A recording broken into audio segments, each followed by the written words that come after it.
Hello and welcome to the far east of Asia. We are live from the Motegi circuit for the Japanese Grand Prix.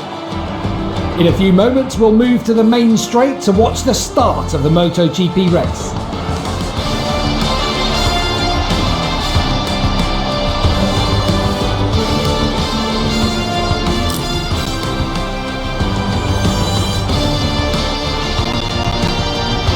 The cameras take us to the starting grid, where riders and engineers are discussing those final details. It's a beautiful day, even if temperatures are quite high.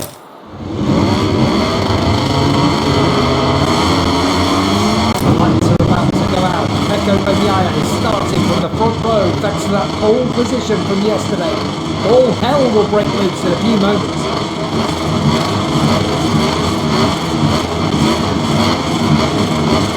Looks like Vinales has just got the slight upper hand in the first sector. He's able to just eat away a 10-4-2 on Espargaro in the first split. Maybe a little bit more confidence, a little bit more straight line braking stability on the factory at Aprilia, and then he seems to be able to get it turned better as well in the first couple of corners.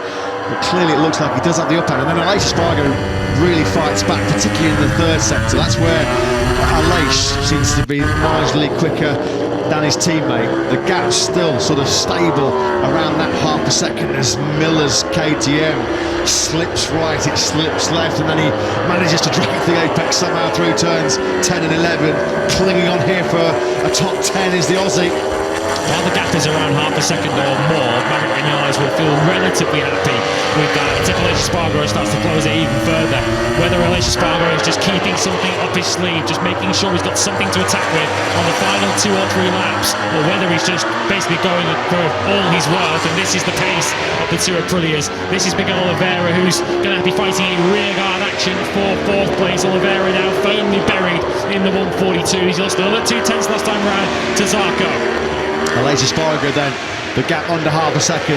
That's the smallest gap we've seen for quite some time in this Catalan Grand Prix. And here he is, just closing in, hunting down Vinales. They're going to drop down then into the slowest corner here in Barcelona. First gear, around 65, 75 kilometers an hour.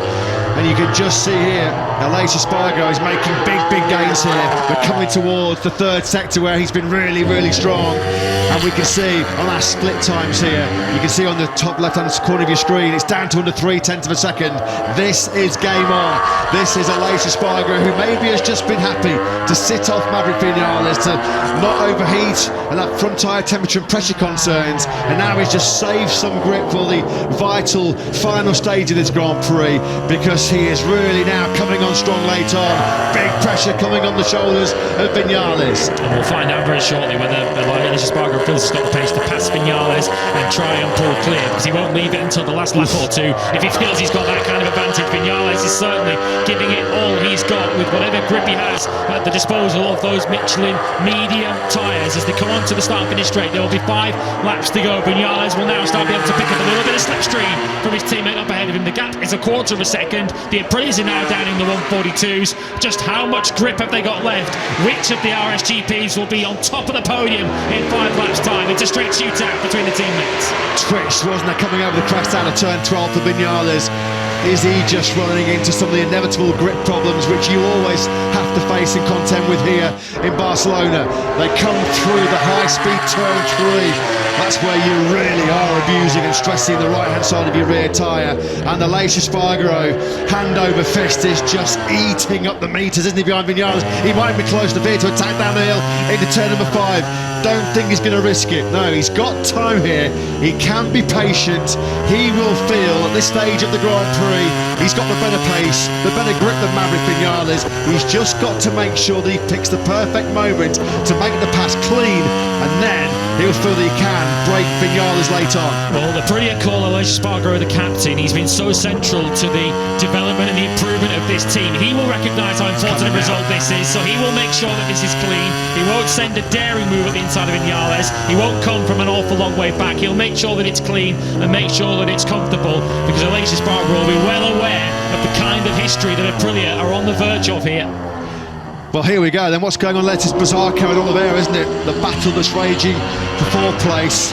Maverick Vinales couldn't get the better of a stunning defensive rearguard yesterday, could he, from Pecco Bagnaia? Well, he needs to take some lessons from Bagnaia in that sprint yesterday.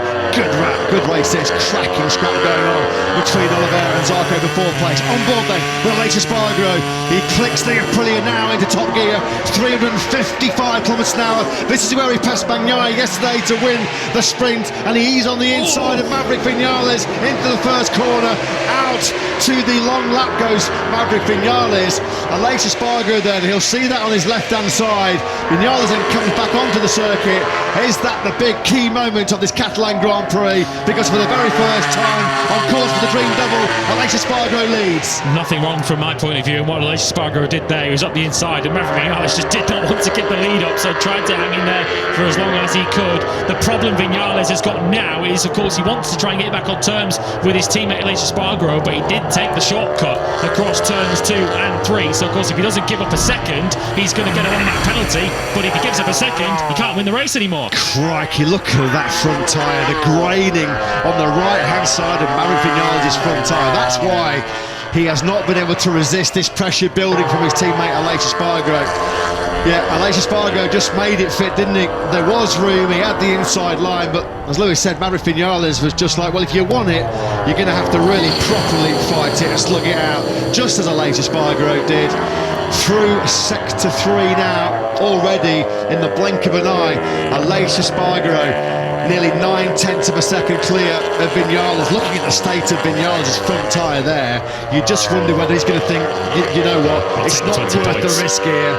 This will make great headlines for Aprilia. It will still be an historic Aprilia 1-2, but surely now, with the state of that front tyre, it was mangled, wasn't it? He's not going to be able to have anything in response for Aleix Espargaro. Yeah, it was over 1 second immediately, so I think we can forget any thoughts of Vinales getting into trouble for that shortcut, not losing enough time. He's 1.1 seconds behind his teammate, who looked a little bit deep himself there, didn't he, into turn 1. We've got 3 laps to go, and for now, Aleix Espargaro, it's about making sure he makes no mistakes. It's making sure that he's got some grip left in his tyres, because we've already seen the state that his teammates are in. Take a look at the final classification of the Motogp race before the traditional podium ceremony. We're back from Parc Fermé with the winner, who blessed us with a perfect race today. In addition to the victory, this young man scored some very important points for the world standings.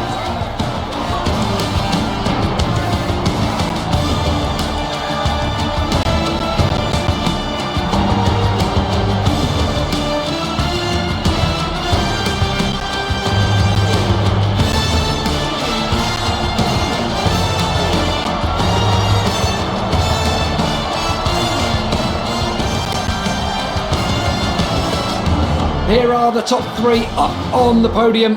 These riders put in a great performance today. It's been a real pleasure to watch them do battle.